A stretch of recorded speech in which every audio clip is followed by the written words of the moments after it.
मंगलमस्तु। हरिप्रबोधिनी एकादशी 2025। काफी मतभेद, काफी मतैक्य का अभाव और काफी विवादों के बीच आज आ ही गई।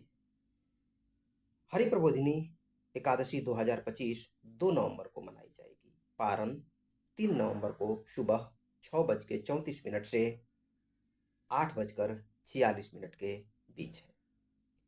एकादशी तिथि का आरंभ 1 नवंबर को दिन में 9:11 से 2 नवंबर को 7:31 तक है। इसलिए हमें 2 नवंबर को उदया तिथि में एकादशी प्राप्त हो जा रही है। इसलिए 2 नवंबर को जो एकादशी मनाई जाएगी वो श्रेष्ठ एकादशी है और इसका फल और भी बढ़ जाता है क्योंकि त्रिस्पर्शा एकादशी हो जाती है। त्रिस्पर्शा एकादशी, इसमें 3 तिथियों का समावेश हो जाता है। शास्त्रों में, पद्म पुराण में, स्कंद पुराण में इसका बहुत ही विस्तृत वर्णन बताया गया है। त्रिस्पर्शा एकादशी का फल अनंत जन्मों के पापों को नष्ट करने वाला, हजारों हजार अश्वमेध और राजसूय यज्ञों के फल को प्रदान करने वाला बताया गया है। द्वादशी तिथि 3 नवंबर को लुप्त होने से, त्रयोदशी तिथि का समावेश होने से, त्रयोदशी तिथि द्वादशी को स्पर्श कर ले रही है। इसलिए त्रयोदशी में पारण भी सम्यक है क्योंकि स्वतंत्र त्रयोदशी में पारण नहीं हो रहा है।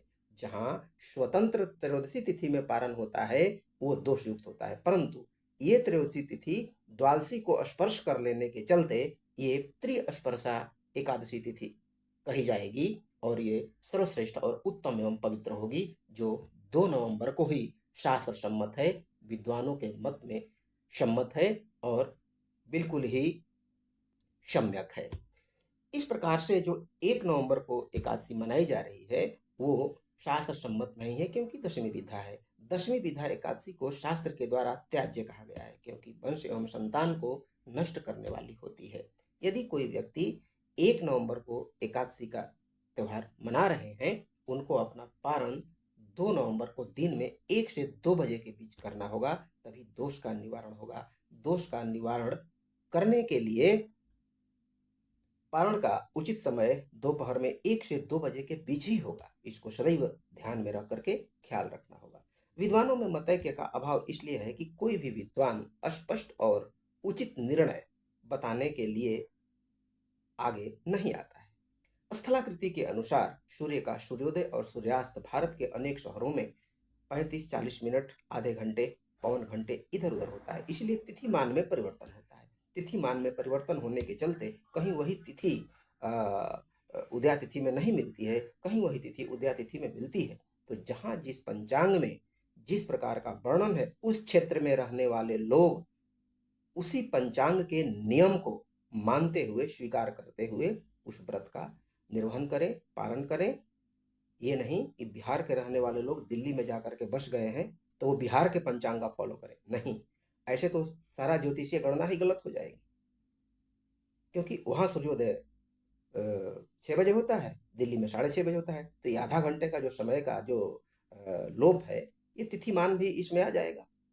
तो ऐसे सारी ज्योतिषीय गणना उलट पुलट हो जाएगी। जो जहां रहते हैं वहां के पंचांग का फॉलो करें, तब जाकर के स्पष्ट निर्णय होगा और सही, सटीक और उचित जानकारी होगी। आइए हम अपने पॉइंट पर चलते हैं। हमारा मुख्य ध्येय है हरिप्रबोधिनी एकादशी। हरिप्रबोधिनी एकादशी समस्त एकादशियों में श्रेष्ठ बताई गई है। इसको करने से 1000 अश्वमेध यज्ञ का फल और 100 राजसूय यज्ञ का फल और कम से कम पीछे के जितने जन्मों में जो पापकर्म किए गए हैं जीवात्मा के द्वारा, जीव के द्वारा, वह समस्त पाप नष्ट हो जाते हैं। कई पीढ़ियां पीछे की तर जाती हैं। जो पूर्वज नरकों में निवास करते हैं, अनेक दुर्गति को प्राप्त हैं, या इनके पूर्वज अनेक योनियों में भटक रहे हैं, जहां पर उनको दुख और यातनाएं दी जा रही हैं, नरकों की सजा दी जा रही है, इससे मुक्ति मिल जाती है। इसलिए ये एकादशी सर्वश्रेष्ठ है। इस एकादशी को अवश्य ही करें और भगवान को जगाते हुए पूरी रात जागरण करें। ऐसा करने से और उचित समय पर पारण करने से एकादशी का पूर्ण फल की प्राप्ति हो जाती है। उत्तिष्ठ गोविंद उत्तिष्ठ निद्रा त्यजेत मनोयज्ञ भजम देवास्तानि धर्माणि प्रथमान्यासन तेहनाकम महिमान चंद्र यत्र पूर्वेशाध्या संति देवा।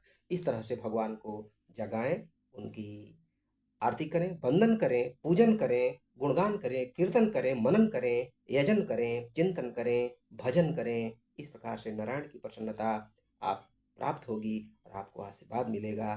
तब तक के लिए मंगलमस्तु। नारायण हरि नारायण।